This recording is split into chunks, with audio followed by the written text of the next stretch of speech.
नाजरेत के यीशु एक ऐसा नाम जिसने सदियों से मानव इतिहास और चेतना को प्रभावित किया है। एक साधारण यहूदी उपदेशक से लेकर ईश्वर के पुत्र तक यीशु की जीवन गाथा ने अनगिनत बहसों, व्याख्याओं और मान्यताओं को जन्म दिया है। उनका जीवन और मृत्यु, उनकी शिक्षाएं और चमत्कार आज भी लाखों लोगों के लिए विश्वास, प्रेरणा और विवाद का स्रोत बने हुए हैं। यहूदी धर्म की पृष्ठभूमि से उभरकर यीशु ने एक क्रांतिकारी आंदोलन की शुरुआत की जिसने दुनिया को बदल दिया। उनका संदेश प्रेम, करुणा और क्षमा का था, जो उस समय के सामाजिक और धार्मिक मानदंडों को चुनौती देता था। लेकिन यीशु सिर्फ एक धार्मिक व्यक्ति नहीं थे। उनका जीवन और शिक्षाएं इतिहास, संस्कृति और दर्शन को भी गहराई से प्रभावित करती हैं। पहली शताब्दी ईस्वी में यीशु के जन्म के समय यहूदिया रोमन शासन के अधीन एक अशांत क्षेत्र था। रोमन प्रशासन ने यहूदी आबादी पर भारी कर लगाए और उनकी धार्मिक स्वतंत्रता को कुचलने का प्रयास किया। इस दमनकारी शासन ने व्यापक असंतोष और विद्रोह को जन्म दिया।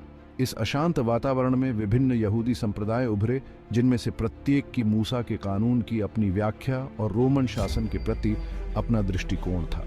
फरीसी, विद्वान और धर्मशास्त्री धार्मिक कानून के सख्त पालन पर जोर देते थे। सदूकी मंदिर अभिजात वर्ग से जुड़े थे और रोमन अधिकारियों के साथ सहयोग करते थे। एसेंस एक तपस्वी संप्रदाय थे जो समाज से हट गए थे, एक आसन्न सर्वनाश की प्रतीक्षा कर रहे थे। इन संप्रदायों के बीच धार्मिक और राजनीतिक मतभेदों ने यहूदी समाज को विभाजित कर दिया और हिंसा और अस्थिरता को हवा दी। यह सामाजिक और धार्मिक उथल-पुथल का समय था, जहां आशा और निराशा, उत्पीड़न और प्रतिरोध आपस में जुड़े हुए थे। यीशु का जन्म और जीवन इसी उथल-पुथल भरी पृष्ठभूमि में हुआ, जहां उनकी शिक्षाओं और कार्यों ने एक नई आध्यात्मिक क्रांति को जन्म दिया। यीशु के जीवन और शिक्षाओं के बारे में हमारे प्राथमिक स्रोत 4 गॉस्पेल्स हैं: मैथ्यू, मार्क, लूक और जॉन। हालांकि इन ग्रंथों को ईसाई धर्म में पवित्र माना जाता है, लेकिन इन्हें हिस्टोरिकल डॉक्यूमेंट्स के रूप में भी देखा जा सकता है, जो यीशु के जीवन और समय की एक झलक पेश करते हैं। इन गॉस्पेल्स के अलावा यीशु के अस्तित्व की पुष्टि गैर ईसाई स्रोतों से भी होती है, जैसे कि यहूदी इतिहासकार जोसेफस और रोमन इतिहासकार टैसिटस। जोसेफस ने अपने लेखन में यीशु नामक एक बुद्धिमान व्यक्ति का उल्लेख किया है, जबकि टैसिटस ने क्रिस्टस नामक एक व्यक्ति का उल्लेख किया है, जिस पर रोमनों ने रोम में आग लगाने का झूठा आरोप लगाया था।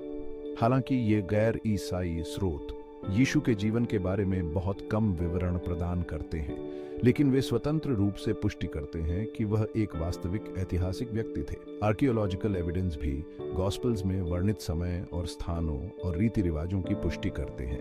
यह ध्यान रखना महत्वपूर्ण है कि यीशु के जीवन के बारे में सभी ऐतिहासिक स्रोतों को समान रूप से विश्वसनीय नहीं माना जा सकता है। गॉस्पेल्स यीशु के अनुयायियों द्वारा लिखे गए थे और इस प्रकार उनके जीवन और शिक्षाओं का एक पक्षपाती दृष्टिकोण प्रस्तुत कर सकते हैं। गॉस्पेल्स के अनुसार यीशु ने लगभग 30 वर्ष की आयु में अपना सार्वजनिक जीवन शुरू किया। उन्होंने पूरे गलील और यहूदिया की यात्रा की, ईश्वर के राज्य के आगमन की घोषणा की और पश्चाताप और प्रेम का संदेश फैलाया। यीशु की शिक्षाएं अक्सर दृष्टांतों और रूपकों के रूप में होती थीं, जो अपनी सरलता और गहराई के लिए जानी जाती थीं। उन्होंने गरीबों और दलितों के प्रति प्रेम, करुणा, क्षमा और दया का उपदेश दिया। यीशु की शिक्षाएं उस समय के धार्मिक नेताओं से अलग थीं, क्योंकि उन्होंने कर्मकांडों और बाहरी धार्मिकता पर कम और हृदय की पवित्रता और ईश्वर के साथ व्यक्तिगत संबंध पर अधिक जोर दिया। गॉस्पेल्स यीशु द्वारा किए गए कई चमत्कारों का भी वर्णन करते हैं, जैसे कि बीमारों को ठीक करना, मृतकों को पुनर्जीवित करना और प्रकृति को नियंत्रित करना। इन चमत्कारों को न केवल उनकी दिव्य शक्ति के प्रमाण के रूप में देखा जाता था, बल्कि ईश्वर के प्रेम और करुणा की अभिव्यक्ति के रूप में भी देखा जाता था। यीशु के चमत्कारों ने लोगों को आकर्षित और चकित किया, लेकिन उन्होंने धार्मिक अधिकारियों को भी क्रोधित किया, जिन्होंने उन्हें अपनी शक्ति के लिए खतरा माना। यीशु की शिक्षाओं और चमत्कारों ने उन्हें आम लोगों के बीच बेहद लोकप्रिय बना दिया, लेकिन उन्होंने उन्हें शक्तिशाली धार्मिक और राजनीतिक नेताओं के क्रोध का लक्ष्य भी बना दिया। सेक्शन 5, विवाद का केंद्र यीशु के दावे। यीशु के जीवन और शिक्षाओं के सबसे विवादास्पद पहलुओं में से एक उनके दिव्य दावे थे। गॉस्पेल्स के अनुसार यीशु ने खुद को ईश्वर का पुत्र मसीहा कहा, जिसकी भविष्यवाणी यहूदी धर्म ग्रंथों में की गई थी। उसने अपने अनुयायियों से कहा कि केवल उसके माध्यम से ही वे ईश्वर तक पहुंच सकते हैं और अपने पापों की क्षमा प्राप्त कर सकते हैं। उस समय के धार्मिक अधिकारियों ने इन दावों को ईशा निंदा माना, जिन्होंने उन्हें मौजे कानून का उल्लंघन माना। यीशु और धार्मिक अधिकारियों के बीच संघर्ष उनके सार्वजनिक जीवन में एक आवर्ती विषय था और अंततः उनकी गिरफ्तारी और मृत्यु का कारण बना। ईसाई धर्मशास्त्र में यीशु के दिव्य दावे विश्वास के केंद्र में हैं। ईसाई मानते हैं कि यीशु ईश्वर का अवतार था, जो मानवता को पाप और मृत्यु से मुक्ति दिलाने के लिए मानव रूप में पृथ्वी पर आया था। वे उसकी मृत्यु को प्रायश्चित, उनके पापों के लिए बलिदान और उनके पुनरुत्थान को पाप और मृत्यु पर अंतिम विजय के रूप में देखते हैं। हालांकि सभी विद्वान यीशु के दिव्य दावों से सहमत नहीं हैं। कुछ का तर्क है कि गॉस्पेल्स ने इन दावों को बढ़ा चढ़ाकर पेश किया है, जो उनके अनुयायियों द्वारा किए गए थे, जबकि अन्य का मानना है कि यीशु ने खुद को कभी भी ईश्वर के रूप में नहीं, बल्कि एक भविष्यद्वक्ता या शिक्षक के रूप में देखा। सेक्शन 6, सूली पर चढ़ाया गया मसीहा। यीशु के जीवन की परिणति यरूशलेम में उनकी गिरफ्तारी, मुकदमा और सूली पर चढ़ाया जाना था। गॉस्पेल्स के अनुसार यीशु को धार्मिक नेताओं के उकसाने पर रोमन अधिकारियों ने गिरफ्तार कर लिया था, जो उन्हें अपने अधिकार के लिए खतरा मानते थे। उन पर ईशनिंदा और राजद्रोह का आरोप लगाया गया था और रोमन गवर्नर पोंटियस पायलट ने उन्हें मौत की सजा सुनाई थी। सूली पर चढ़ाना रोमनों द्वारा दी जाने वाली एक क्रूर और अपमानजनक सजा थी और यीशु की मृत्यु उनके अनुयायियों के लिए एक भयानक आघात थी। हालांकि ईसाई धर्मशास्त्र में यीशु की मृत्यु को एक विजयी क्षण के रूप में देखा जाता है, जो मानवता के लिए बलिदान प्रेम का अंतिम कार्य है। ईसाई मानते हैं कि यीशु की मृत्यु व्यर्थ नहीं गई, बल्कि उसने ईश्वर और मानवता के बीच मेल मिलाप का मार्ग प्रशस्त किया। उनका मानना है कि अपनी मृत्यु के माध्यम से यीशु ने पाप और मृत्यु की शक्ति को तोड़ दिया और उनके लिए एक नए जीवन में प्रवेश करने का मार्ग खोल दिया। यीशु की मृत्यु मानव इतिहास का एक महत्वपूर्ण मोड़ थी, जिसने ईसाई धर्म के उदय का मार्ग प्रशस्त किया और दुनिया भर में अनगिनत लोगों के जीवन को प्रभावित किया। यीशु की मृत्यु के 3 दिन बाद उनके अनुयायियों ने दावा किया कि वह मृतकों में से जी उठे हैं। गॉस्पेल्स में यीशु के पुनरुत्थान के कई वृत्तांत हैं, जिनमें उनकी कब्र पर जाना, उनके अनुयायियों को दर्शन देना और एक साथ भोजन करना शामिल है। ईसाई धर्मशास्त्र में पुनरुत्थान विश्वास का एक केंद्रीय सिद्धांत है। इसे पाप और मृत्यु पर उनकी विजय का प्रमाण माना जाता है और यह उनके दिव्य दावों की पुष्टि करता है। ईसाई मानते हैं कि यीशु के पुनरुत्थान के माध्यम से उन्हें नया जीवन और ईश्वर के साथ अनंत जीवन की आशा प्रदान की जाती है। पुनरुत्थान ने सदियों से बहस छेड़ रखी है। कुछ विद्वान इसे एक ऐतिहासिक घटना के रूप में खारिज करते हैं, इसे यीशु के अनुयायियों द्वारा गढ़ी गई कहानी मानते हैं। अन्य लोग इसे एक रूपक या प्रतीकात्मक कहानी के रूप में व्याख्यायित करते हैं, जो यीशु के संदेश की स्थायी शक्ति का प्रतिनिधित्व करती है। हालांकि ईसाई धर्म के लिए पुनरुत्थान विश्वास का एक अकाट्य लेख है। यह इस विश्वास की नींव है कि मृत्यु जीवन का अंत नहीं है और जो कोई भी यीशु पर विश्वास करता है उसे अनंत जीवन प्राप्त होगा। यीशु की मृत्यु और पुनरुत्थान के बाद उनके अनुयायियों ने उनके संदेश का प्रसार जारी रखा, पहले यरूशलेम में और फिर पूरे रोमन साम्राज्य में।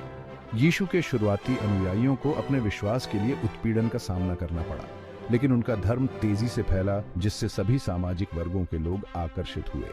प्रेरित पौल ने ईसाई धर्म के प्रसार में महत्वपूर्ण भूमिका निभाई। उन्होंने पूरे भूमध्य सागर की यात्रा की, गैर यहूदी समुदायों को यीशु का संदेश सुनाया। पौल ने यहूदी कानून से मुक्ति पर जोर दिया, ईसाई धर्म को यहूदी धर्म से एक अलग धर्म के रूप में स्थापित किया। 4वीं शताब्दी में सम्राट कॉन्स्टेंटीन ने ईसाई धर्म को रोमन साम्राज्य का आधिकारिक धर्म घोषित किया, जिससे यह पश्चिमी सभ्यता का प्रमुख धर्म बन गया। ईसाई धर्म ने पश्चिमी कला, संस्कृति, दर्शन और कानून को गहराई से प्रभावित किया है और आज भी दुनिया के सबसे बड़े धर्मों में से एक है। नाज़रेत के यीशु एक ऐसा नाम है जिसने सदियों से मानव इतिहास और कल्पना को मोहित किया है। इतिहासकारों और धर्मशास्त्रियों ने समान रूप से उनके जीवन, मृत्यु और स्थायी विरासत के रहस्यों से जूझ रहे हैं। जबकि यीशु के अस्तित्व का ऐतिहासिक प्रमाण निर्विवाद है, उनके जीवन और शिक्षाओं की व्याख्या बहस और विवाद का विषय बनी हुई है। ईसाई धर्म के लिए यीशु ईश्वर का पुत्र है, मानवता का उद्धार करता है। उनके जीवन, मृत्यु और पुनरुत्थान को विश्वास के केंद्रीय सिद्धांतों के रूप में पूजा जाता है, जो आशा, प्रेम और मुक्ति के मार्ग प्रदान करते हैं। यीशु की शिक्षाओं, विशेषकर प्रेम, करुणा और क्षमा पर उनके जोर ने अनगिनत लोगों के जीवन को प्रेरित किया है और पश्चिमी नैतिकता और मूल्यों को आकार दिया है। हालांकि यीशु का प्रभाव ईसाई धर्म की सीमाओं से कहीं आगे तक फैला हुआ है। उनके जीवन और संदेश ने कला, साहित्य, संगीत और दर्शन को प्रेरित किया है, जिससे पश्चिमी संस्कृति पर एक अमिट छाप छूटी है। आज 21वीं सदी में यीशु की कहानी अपनी प्रासंगिकता और तात्कालिकता को बरकरार रखे हुए है। जैसे जैसे दुनिया संघर्ष, अन्याय और अनिश्चितता से जूझ रही है, वैसे वैसे यीशु की प्रेम, शांति और करुणा की शिक्षाएं एक बेहतर दुनिया के लिए आशा की किरण के रूप में काम करती है। उनका जीवन और शिक्षाएं हमें सामाजिक न्याय, समानता और सभी के लिए सम्मान के लिए प्रयास करने की चुनौती देती है, चाहे उनकी पृष्ठभूमि या विश्वास कुछ भी हो। एक ऐसे युग में जहां ध्रुवीकरण और विभाजन अक्सर प्रवचन पर हावी रहते हैं, यीशु का संदेश एकता, प्रेम और दूसरों की सेवा का आह्वान करता है। कोई यीशु को ईश्वर का पुत्र माने या एक महान शिक्षक, उनके जीवन और विरासत ने मानव इतिहास और चेतना को गहराई से प्रभावित किया है। उनकी कहानी आशा, प्रेरणा और परिवर्तनकारी शक्ति का प्रमाण है, जो हमें अधिक न्यायपूर्ण और दयालु दुनिया की दिशा में काम करने का आग्रह करती है। अंततः नाज़रेत के यीशु का जीवन और विरासत हमें मानव अस्तित्व की स्थायी शक्ति और एक व्यक्ति की हमारी दुनिया को बदलने की क्षमता की याद दिलाते हैं।